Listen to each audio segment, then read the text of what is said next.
Hello दोस्त, आपका अपने YouTube channel special education by PSK में स्वागत है। आशा करते हैं कि आप लोग भी स्वस्थ और मस्त होंगे और अपनी परीक्षा की तैयारी में जुटे होंगे। स्पेशल एजुकेशन से संबंधित हम वीडियो का सीरीज़ 15 लेकर आए हैं। हमारे सभी सीरीज़ हमारे प्लेलिस्ट में स्पेशल एजुकेशन के तहत रखे गए हैं, आप वहां से पढ़ सकते हैं। तो चलिए दोस्तों, हम लोग शुरू करते हैं अपना सीरीज नंबर 15 का क्वेश्चन नंबर 1 कि तरल पदार्थ कान के किस भाग में पाया जाता है। तरल पदार्थ कान के किस भाग में पाया जाता है। ऑप्शन ए आपके पास 4 हैं। ऑप्शन ए मध्य कान में, ऑप्शन बी अंतः भाग में, ऑप्शन सी बाह्य भाग में और ऑप्शन डी उपयुक्त सभी में।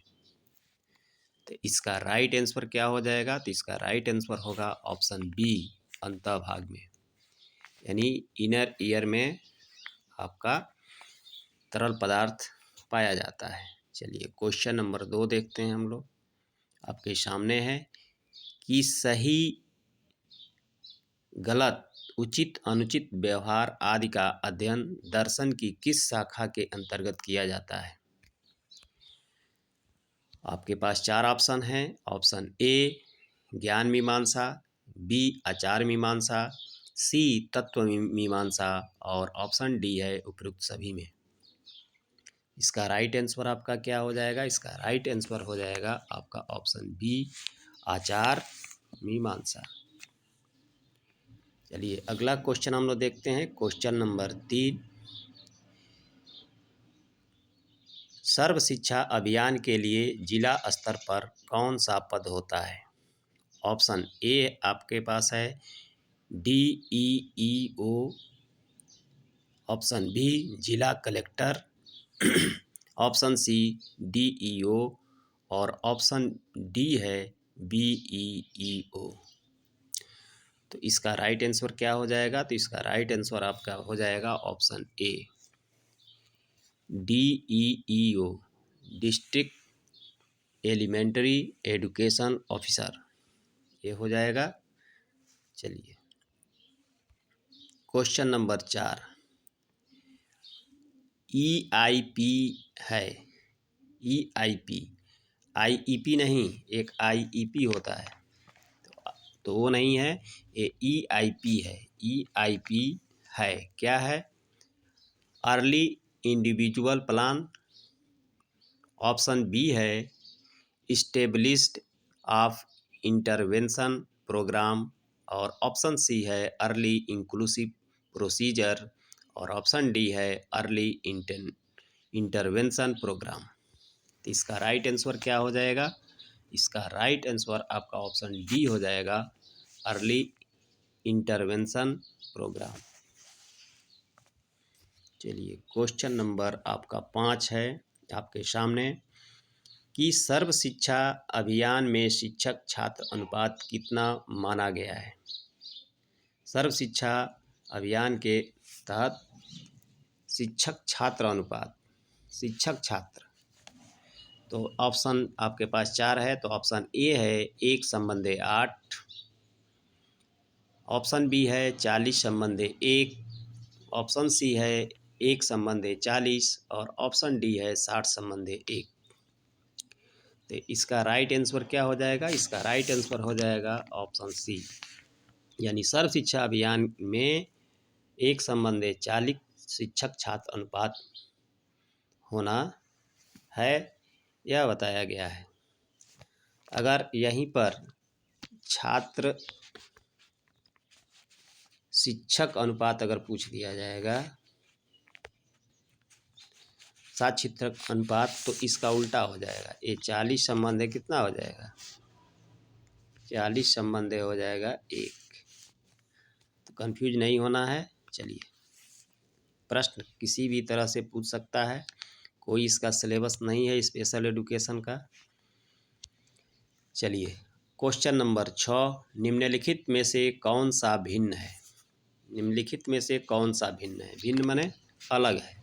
ठीक है, 4 ऑप्शन है कि ऑप्शन ए श्रवण बाधित बच्चे, बी दृष्टिबाधित बच्चे, और सी स्वलीन बच्चे, और डी परवेसिव डेवलपमेंट डिसऑर्डर वाले बच्चे। तो देखिए इसमें कौन सा भिन्न है? तो इसमें सबसे भिन्न अलग है आपका डी, परवेसिव डेवलपमेंट डिसऑर्डर। जबकि ऊपर के जो 3 है श्रवणबाधित, दृष्टिबाधित और स्वलीन, यह अपना अलग अलग दिव्यांगता को प्रदर्शित करते हैं, जबकि परवेसिव डेवलपमेंट डिसऑर्डर जो है एलडी यानी लर्निंग डिसेबिलिटी का एक प्रकार है। चलिए आगे हम लोग बढ़ते हैं 7वां क्वेश्चन की तरफ। उसी टाइप का क्वेश्चन है, ये भी है कि निम्नलिखित में से कौन सा भिन्न है? क्वेश्चन किसी भी तरह से दोस्तों आ सकता है, तो इसको हम लोगों को पढ़ लेना है। पढ़ते रहिए, परीक्षा अपनी समय से ही होगी। तो इसका 4 ऑप्शन आपके पास है। ऑप्शन ए है थैलेसीमिया रोग, ऑप्शन बी सिकल सेल रोग, सी रक्त वर्णकता, और ऑप्शन डी है मानसिक रोग। तो इसमें देखिए कौन सा भिन्न है? इसका भी ऑप्शन डी भिन्न है, मानसिक रोग, क्योंकि उपर्युक्त जो तीनों हैं रक्त से संबंधित बीमारी है। थैलेसीमिया, सिकल सेल और रक्त वर्णकता, ये जो है रक्त से संबंधित है, जबकि मानसिक रोग उससे संबंधित नहीं है, इसलिए वो भिन्न है। ठीक है, अगला क्वेश्चन हम लोग देखते हैं। क्वेश्चन नंबर 8, कौन सा अधिनियम 1912 में बना था? कौन सा अधिनियम 1912 में बना था? दोस्तों हम अधिनियम से संबंधित आपके वीडियो प्लेलिस्ट में है, वहाँ से भी आप पढ़ सकते हैं। बहुत सारे अधिनियम का हम बनाए हैं वीडियो, वहाँ से पढ़ सकते हैं। तो देखिए इसके आपके पास 4 ऑप्शन हैं। ऑप्शन ए लुनासी अधिनियम, option B IDEA, option C राष्ट्रीय न्यास अधिनियम, और ऑप्शन डी मानसिक स्वास्थ्य अधिनियम। तो कौन सा जो है 1912 में बना था? तो इसका राइट आंसर आपका हो जाएगा क्वेश्चन नंबर 8 का ऑप्शन ए लुनासी अधिनियम। लुनासी अधिनियम जो है यह 1912 में बना था। ठीक है, चलिए अगला क्वेश्चन हम लोग देखते हैं। क्वेश्चन नंबर 9, 13 विकलांगताएं किस अधिनियम में शामिल हैं? लीजिए, इस तरह के भी क्वेश्चन पूछे जाते हैं कि 13 विकलांगताएं किस अधिनियम में शामिल हैं। तो ऑप्शन ए है मानसिक स्वास्थ्य अधिनियम, option B IDEA, option C राष्ट्रीय न्यास अधिनियम, और ऑप्शन डी RPWD एक्ट। तो दोस्तों इसमें कौन सा ऑप्शन सही होगा? इसका ऑप्शन 9वां का जो है आपका ऑप्शन बी सही है, आइडिया, IDEA। इसमें जो है 13 प्रकार की दिव्यांगताओं को शामिल किया गया है। चलिए अगला क्वेश्चन हम लोग देखते हैं। Question number 10। क्वेश्चन नंबर 10 क्या है? तो राष्ट्रीय न्यास अधिनियम के अध्याय 4 में किसकी चर्चा की गई है? राष्ट्रीय न्यास अधिनियम अध्याय 4 में किसकी चर्चा की गई है?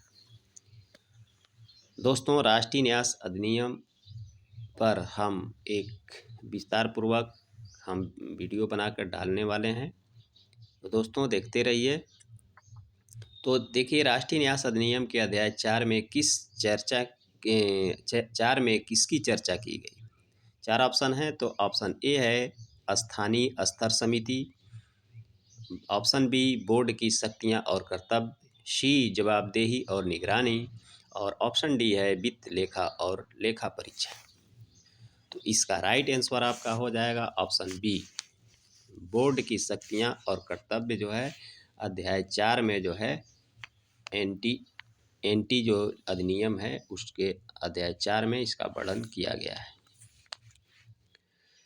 क्वेश्चन नंबर 11 आपके सामने है।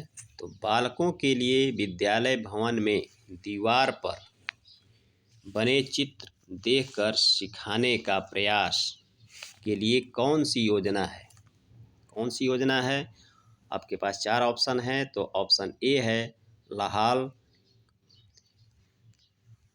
ऑप्शन बी कल्प, ऑप्शन सी बाला और ऑप्शन डी है CWSN। इसका राइट आंसर होगा आपका ऑप्शन सी बाला। बाला जो है यह दीवारों पर चित्र बना होता है और उसको देख करके बच्चे सीखते हैं। उसको बाला पेंटिंग भी कहा जाता है। तो बाला का फुल फॉर्म क्या होगा? BALA building aid learning aid, building aid learning aid. ठीक है, ये बाला का फुल फॉर्म हो गया। चलिए आगे हम लोग बढ़ते हैं। Question number 12। क्वेश्चन नंबर 12 आपका है कि कक्षा 3 से 8 तक की कमजोरी बालिकाओं के लिए, कमजोरी हो गया है कमजोर, ये गलत है, कमजोर बालिकाओं के लिए उपचारात्मक यहाँ भी मिस हो गया है, शिक्षक उपलब्ध कराने हेतु कौन सा कार्यक्रम चलाया गया?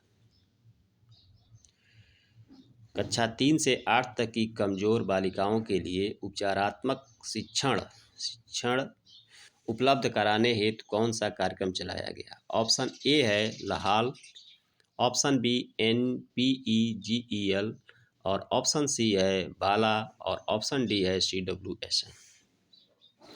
तो इसका राइट आंसर क्या हो जाएगा? इसका राइट आंसर आपका ऑप्शन बी हो जाएगा, NPEGEL। ये चलाया जाता था कमज़ोर बालिकाओं के लिए। ठीक है, तो इसका फुल फॉर्म आप लोग कमेंट करके बताएंगे कि NPEGEL का फुल फॉर्म क्या होगा।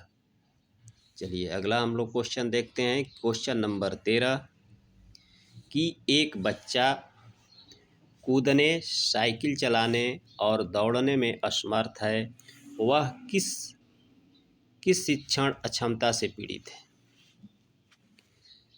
Option A dyspraxia, option B dyscalculia, option C dyslexia और ऑप्शन डी है डिस्फेजिया। तो इसका राइट आंसर क्या हो जाएगा? इसका राइट आंसर ऑप्शन ए हो जाएगा, डिस्प्लेक्सिया। वह डिस्प्लेक्सिया से प्रभावित है, जिसके कारण साइकिल चलाने और दौड़ने और कूदने में उनको दिक्कत महसूस होती है। चलिए क्वेश्चन नंबर 14 राष्ट्रीय माध्यमिक शिक्षा अभियान में कितने किलोमीटर की परिधि में एक माध्यमिक विद्यालय खोलने का प्रावधान था? ऑप्शन ए है 3 किलोमीटर, बी 10 किलोमीटर और option C 5 kilometre, option D 7 kilometre. तो राष्ट्रीय माध्यमिक शिक्षा अभियान में एक केंद्र से 5 किलोमीटर की रेडियस में जो है, ठीक है, खोलने का प्रावधान किया गया था। विद्यालय, एक माध्यमिक विद्यालय होना चाहिए, ऐसी बात कही गई थी। इसलिए ऑप्शन आपका सी सही है, 5 किलोमीटर। 15वां क्वेश्चन है कि जब पूर्ण प्राप्त अनुभव नवीन समस्याओं को हल करने में सहायक होता है तो वह कहलाता है, क्या कहलाता है? 4 ऑप्शन है। ऑप्शन ए धनात्मक स्थानांतरण, बी ऋणात्मक स्थानांतरण, सी एकपक्षी स्थानांतरण और ऑप्शन डी है बहुपक्षी स्थानांतरण। इसका राइट आंसर आपका हो जाएगा धनात्मक हो जाएगा। कि धनात्मक में क्या होता है कि वह जो नवीन समस्या होती है उसको पूर्व समस्या से समाधान किया जाता है, उसका सहयोग करके जो पहले सीखा गया है। इसलिए क्या होगा? ऑप्शन ए सही होगा, धनात्मक। चलिए 16वां क्वेश्चन आपका है कि राष्ट्रीय पोषाहार सहायता के संबंध में कौन सा कथन सत्य है? राष्ट्रीय पोषाहार सहायता के संबंध में कौन सा कथन सत्य है? यहाँ कथन सत्य की बात कह रहा है, तो ऑप्शन ए है, इस योजना के संचालन हेतु मिड डे मील निदेशालय की स्थापना की गई।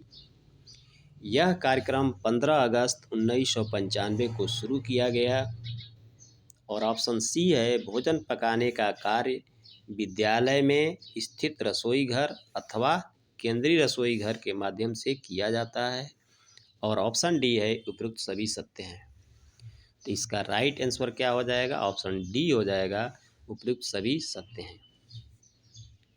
चलिए हम लोग अगला क्वेश्चन देखते हैं। क्वेश्चन नंबर 17, निम्नलिखित में से कौन सी विशेषता समस्या समाधान उपागम का विशेष चिन्ह है? समस्या समाधान उपागम का विशेष चिन्ह है। 4 ऑप्शन है आपका। ऑप्शन ए है, सही उत्तर प्राप्त करने का सामान्यतः एक उपागम होता है। ऑप्शन बी, समस्या केवल एक सिद्धांत प्रकरण पर आधारित होती है। ऑप्शन सी, समस्या कथन में संकेत अंतर्निहित रूप से दिया जाता है। और ऑप्शन डी है, समस्या मौलिक होती है। तो इसका राइट आंसर क्या हो जाएगा? तो राइट आंसर इसका सी हो जाएगा, समस्या कथन में संकेत अंतर्निहित रूप से दिया जाता है। ये आपका ऑप्शन सही है। चलिए 18वां क्वेश्चन हम लोग देखते हैं। 18वां क्वेश्चन देखिए क्या है कि निम्नलिखित में से कौन सी समस्या समाधान की वैज्ञानिक पद्धति है? वैज्ञानिक पद्धति का पहला चरण है। 4 ऑप्शन है। ऑप्शन ए है, परिकल्पना का निर्माण करना। ऑप्शन बी, परिकल्पना का परीक्षण करना। ऑप्शन सी, समस्या के प्रति जागरूकता। और ऑप्शन डी, प्रासंगिक जानकारी को एकत्र करना। तो इसका राइट आंसर 18वां का क्या हो जाएगा? तो समस्या के प्रति जागरूकता। समस्या के प्रति जागरूकता यानी समस्या समाधान की वैज्ञानिक पद्धति का पहला चरण है कि समस्या के प्रति जागरूक होना। ये जो है इसका पहला चरण होता है। चलिए अगला क्वेश्चन देखते हैं। क्वेश्चन नंबर 19 कि जब एक निर्योग्यता वाला बच्चा पहली बार समावेशी विद्यालय आता है तो शिक्षक को क्या करनी चाहिए? क्या करना चाहिए उसके साथ? 4 ऑप्शन है आपके पास। तो ऑप्शन ए है, प्रवेश परीक्षा लेनी चाहिए। बी, बच्चों की निर्योग्यता के अनुसार उसे विशेष विद्यालय में भेजने का प्रस्ताव देना चाहिए। ऑप्शन सी है, उसे अन्य विद्यार्थियों से अलग रखना चाहिए। और ऑप्शन डी है, सहकारी योजना विकसित करने के लिए बच्चों के माता पिता के साथ चर्चा करनी चाहिए। तो दोस्तों इसका राइट आंसर आपका हो जाएगा ऑप्शन डी, बच्चों को माता पिता से अधिक कोई नहीं जानता है, इसलिए सहकारी योजना विकसित करने के लिए बच्चों के माता पिता के साथ चर्चा करनी चाहिए, इसलिए ऑप्शन डी सही है। चलिए क्वेश्चन नंबर अगला 20वां क्वेश्चन है आपका कि प्रायः शिक्षार्थियों की त्रुटियां ... की ओर संकेत करती हैं। किस ओर संकेत करती हैं? 4 ऑप्शन है आपके पास। ऑप्शन ए, शिक्षार्थियों के सामाजिक आर्थिक स्तर की ओर। ऑप्शन बी, वे कैसे सीखते हैं इसकी ओर। और ऑप्शन सी है, अभ्यास की आवश्यकता की ओर। और ऑप्शन डी है, सीखने की अनुपस्थिति की ओर। किस ओर संकेत करती हैं? तो इसका राइट आंसर आपका हो जाएगा आपको ऑप्शन सी, क्योंकि शिक्षार्थियों में जब त्रुटियां होती हैं तो अध्यापक बार बार उसको अभ्यास करने को कहता है, इसलिए ऑप्शन सी सही है कि अभ्यास की आवश्यकता। ये आपका राइट आंसर हो जाएगा। 21वां आपका है। 21वां है कि प्रतिभाशाली बालकों की पहचान की जा सकती है। कैसे की जा सकती है? ऑप्शन ए है, बुद्धि परीक्षण के द्वारा। ऑप्शन बी, उपलब्धि परीक्षण द्वारा। ऑप्शन सी, अभिरुचि परीक्षण द्वारा। और ऑप्शन डी, ये सभी। तो इसका राइट आंसर 21वां का क्या हो जाएगा? आपका सभी परीक्षण के द्वारा किया जा सकता है, ये सभी सही हो जाएगा। यानी बुद्धि परीक्षण, उपलब्ध परीक्षण, अभिरुचि परीक्षण के द्वारा उनकी पहचान की जा सकती है। 22वां क्वेश्चन है कि बच्चे की जिज्ञासा शांत करनी चाहिए। बच्चे की जिज्ञासा शांत करनी चाहिए। कब शांत करनी चाहिए? ऑप्शन ए है जब शिक्षक फुर्सत में हो, ऑप्शन बी जब विद्यार्थी फुर्सत में हो, और ऑप्शन सी है कुछ समय के पश्चात, और ऑप्शन डी है तत्काल जब विद्यार्थी द्वारा जिज्ञासा की गई है। तो इसका राइट आंसर आपका हो जाएगा ऑप्शन डी। मित्रों, इसलिए कि विद्यार्थी की जो जिज्ञासा होती है, पूछने की एक अंदर से आती है कि ये क्या होगा, कैसे होगा, तो उसको शिक्षक को कब करनी चाहिए? तुरंत कर देना चाहिए, इसलिए कि उसकी जिज्ञासा बाद में फिर शांत हो जाती है। ठीक है, यही आपका ऑप्शन डी सही है। आपका 23वां क्वेश्चन है कि निम्नलिखित में से कौन सा एक विद्यार्थियों के मध्य अध्ययन में मुश्किल का एक लक्षण नहीं है? मुश्किल का एक लक्षण नहीं है।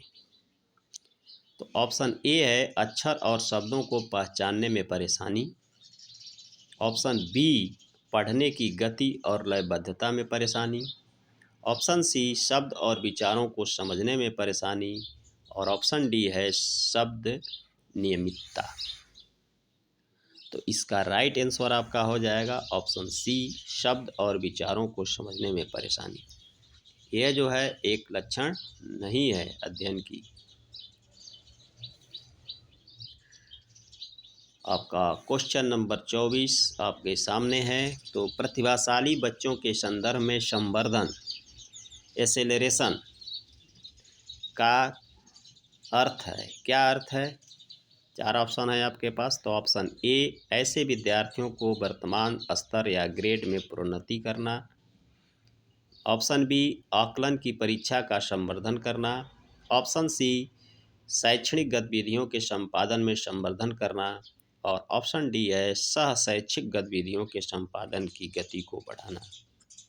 तो इसका राइट आंसर आपका हो जाएगा ऑप्शन ए कि ऐसे विद्यार्थियों को वर्तमान स्तर या ग्रेड में प्रोन्नति करना, क्योंकि इस एक बच्चे कैसे हैं, प्रतिभाशाली बच्चे हैं, इनकी IQ ज़्यादा होती है। तो हम एक अक्षम बच्चों के साथ या पिछड़े बच्चों के साथ इसका तुलना करेंगे या पढ़ाएंगे तो ये बच्चे पिछड़ते जाएंगे। तो इसलिए क्या करेंगे कि इनका वर्तमान स्तर या ग्रेड में क्या कर देना चाहिए, प्रोन्नति करना चाहिए। चलिए क्वेश्चन नंबर 25 आपके सामने है कि एक शिक्षक के लिए सबसे महत्वपूर्ण घटक कौन से हैं? सबसे महत्वपूर्ण घटक कौन से हैं? 4 ऑप्शन है। ऑप्शन ए कक्षा में अनुशासन बनाए रखना, ऑप्शन बी कक्षा में समयानुवर्ती होना, ऑप्शन सी विद्यार्थियों की कठिनाइयों को दूर करना, और ऑप्शन डी है एक सुवक्ता होना। तो सबसे महत्वपूर्ण घटक कौन सा है? तो ये सबसे महत्वपूर्ण घटक ऑप्शन सी है कि विद्यार्थियों की कठिनाइयों को दूर करना। शिक्षक का यही कर्तव्य होता है कि वो विद्यार्थियों की कठिनाइयों को दूर करना जो पढ़ने लिखने से संबंधित होती है। तो दोस्तों, सीरीज 15 आप लोग पढ़े, यह कैसी लगे? आप इसको लाइक करें, और नए हैं चैनल पर तो चैनल को सब्सक्राइब करें, और कमेंट करें कि आपको किस प्रकार की वीडियो की ज़रूरत है स्पेशल एजुकेशन से संबंधित, और दोस्तों को भी शेयर करें कि इसका लाभ उनको मिल सके। हम फिर मिलते हैं अपने अगले सीरीज के साथ। तब तक जय हिंद दोस्तों, जय भारत।